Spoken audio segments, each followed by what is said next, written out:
Le flash de la photographie éblouit de moins en moins. Dans cette édition, arrêt sur cette activité qui tient tant bien que mal. Mesdames, Messieurs, c'est l'info du jour. Bienvenue. Le sort des photographes n'est plus enviable en Afrique subsaharienne. L'avènement des smartphones a damé le pion à cette activité. Des recettes, dans bien des cas, sont évaluées, selon certains photographes, à des monnaies de singe. Brindanon, dans cet élément, nous en dit plus. Depuis l'avènement des smartphones, les photographes peinent à se faire de bons gains. La création de ces outils numériques pose un réel problème dans l'exercice de leurs fonctions. La venue du téléphone, c'est-à-dire l'Android en général, a un très grand impact. Et l'impact pour moi est négatif. Parce que actuellement, beaucoup de familles préfèrent par exemple prendre leur téléphone pour faire la couverture de leur cérémonie. Et nous qui vivons de ça, n'est-ce pas, nous ressentons l'impact directement sur nous. Donc si ce n'est pas par exemple une famille qui connaît la valeur de l'image, elle ne va pas trouver nécessaire d'aller prendre un professionnel. Une situation qui plonge les professionnels de la photographie dans un manque à gagner certain. Beaucoup de personnes préfèrent faire le selfie et au moment où le photographe professionnel vient lui présenter les photos qu'il a eu à faire, la personne ne va plus tellement se sentir obligée parce qu'au préalable, la personne voit déjà qu'elle a eu à faire des photos avec son téléphone. Et par conséquent, la personne va, n'est-ce pas, baisser le prix, au lieu de payer 500. La personne va se mettre en train de discuter, pourquoi pas jusqu'à 250.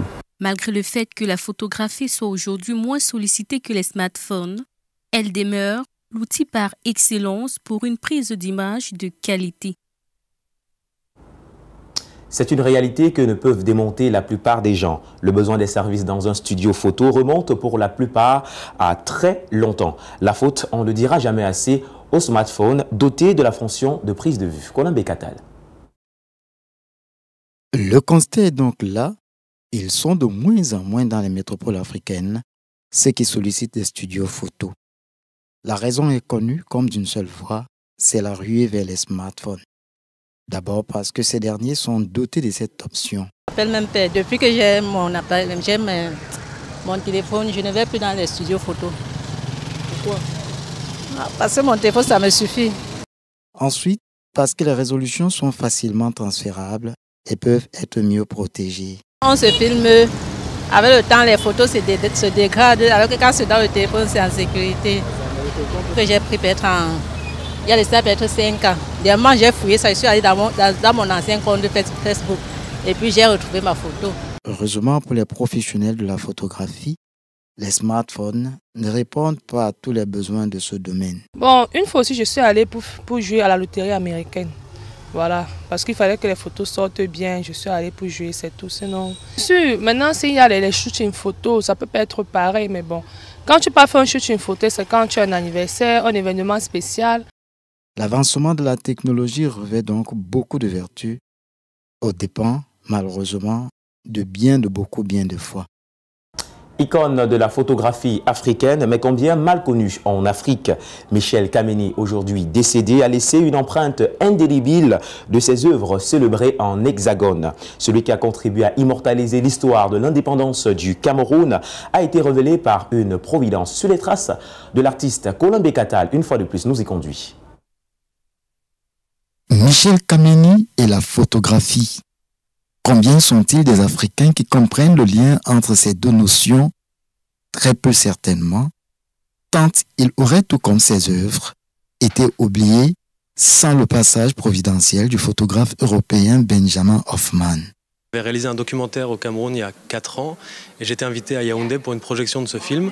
Et un jour, dans un taxi bloqué dans un embouteillage, je me suis retrouvé devant un studio de photographie. Et étant photographe moi-même, j'étais très intéressé, donc j'ai demandé au chauffeur de taxi de m'attendre. Et je lui ai dit, je reviens dans 10 minutes, je veux juste voir ce qui se passe à l'intérieur. Je suis entré dans cet endroit et j'étais complètement bouleversé par ce que j'y ai trouvé. J'ai rencontré le fils de Michel Kameni. Je ne savais pas à l'époque qu'il était toujours vivant, mais il m'a fait découvrir le fond photographique de son père et je suis tombé en totale adoration devant ce travail. Et instantanément, je me suis dit qu'il fallait absolument faire vivre ce travail. C'est en 1963 que Michel Kameni ouvre son studio photo à Yaoundé. Il aura avec son objectif contribué à rendre témoignage des premières années de l'indépendance. Il aurait cligné de l'œil toutes les couches sociales d'alors si l'on se référait à des milliers de clichés par lui réalisés pour des besoins divers. Des œuvres heureusement exhumées et ici par centaines de spécimens exposés. Le cœur à l'ouvrage de celui qu'on appelait affectueusement Pami dévoile aujourd'hui encore la personne intérieure de ceux que son appareil prenait en capture. Il parvient, grâce à ses portraits, à montrer la vraie nature des personnes, à faire ressortir le caractère de celui qu'il photographie pour en faire quelque chose d'idéal. Michel Kameni, né en 1935 dans la région de l'ouest du Cameroun, a laissé après sa mort un album d'images indélébiles, peut-être de peu d'importance dans son berceau l'Afrique, mais de la valeur d'or dans le vieux continent et dans bien d'autres. Des plaques de verre au smartphone, l'appareil photo aura connu plusieurs mutations. Une technologie bien élaborée qui a révélé la miniature et une mise au point perfectionnée au fil du temps. Joy Ngong, avec sa plume, fait amuser des appareils de prise de vue. Suivons plutôt. 200 years ago, taking a photograph was a complicated process. Early pioneers like Louis Daguerre used glass plates and light-sensitive chemicals to create the first images. These photos took hours to expose, and every shot was a fragile, one-of-a-kind object. Then, in the late 1800s, roll film brought a major breakthrough. Suddenly, photography left the laboratory and entered everyday life. George Eastman's Kodak made it possible for anyone to capture moments, making photography a personal experience. By the late 20th century, digital sensors replaced film entirely, and digital cameras began to reshape the industry. The technology grew so fast that by the 2000s, smartphones put cameras in everyone's pocket. Photos could now be taken, edited, and shared instantly. Cameras that we use for photography, if you really want a good camera, depending on the type of photography that you're venturing into, if you have a budget between $1,500 to I think $6,000 or $7,000, depending on what type of photography you're doing. So equipment is really expensive, lighting is really expensive, and then also another challenge is that the public, the clientele, people have not been able to appreciate and just pay for photography very well, because people take it, look at it from a cliche perspective. They're like, it's just pictures. What is so big about pictures? And now, artificial intelligence is pushing photography even further. Smartphone cameras use AI to perfect lighting, sharpen details, and even create effects that once required a professional studio. Today, computational photography lets anyone create stunning images with just a click. And looking to the future, augmented and virtual reality promise to make photography even more immersive, allowing us to interact with images in ways we've never experienced.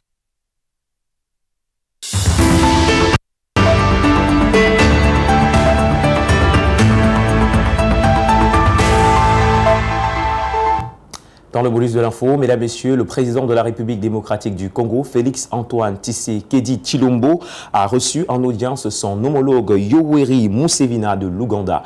Des échanges ont porté justement sur le souhait régional d'une paix durable. Écoutons un extrait du tête-à-tête entre les deux chefs d'État choisis par Yves Mayele Atiayouk, notre correspondant depuis la RDC.